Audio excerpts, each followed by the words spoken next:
सखानी बाजार के साथ सिनेमा रोड पर ये पिक्चर सिनेमा हाउस है जो इस वक्त मलबे का ढेर बना हुआ है। पिशावर में गुज़िश्ता कुछ अरसे से सिनेमा घरों को गिराने का एक सिलसिला शुरू है, जो मालिकान के मुताबिक फिल्म देखने वालों की तादाद में कमी आई है और फिल्में बन भी नहीं रही। इसी वजह से उन्हें मुसलसल खसारे का सामना है।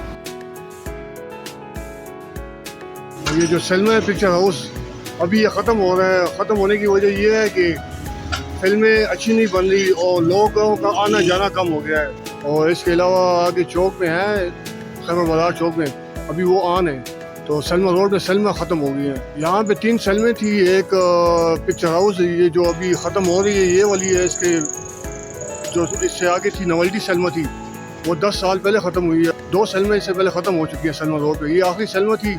अब ये सलमा रोड नाम खाली रह गया, लेकिन सलमा यहाँ पे नहीं है। तो बाजार बन गया है, सलमा वगैरह ख़त्म हो गया। जिस रोड पे ये मशहूर था कि सलमा है, वो चीज़ ख़त्म हो गई है।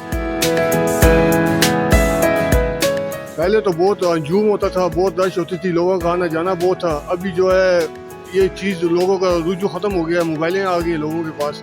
इन लोगों ने बड़ा तवान किए हैं, बड़े लॉस किए हैं, मजबूर होकर ये सलमा ख़त्म कर रहे हैं। यहाँ पे तो ज़्यादातर पश्तो स्पीक थी, क्योंकि पठान ज़्यादा हैं और उर्दू वगैरह नहीं थी। सलमा रोड पे जो सलमा थी यहाँ पे पश्तो थी।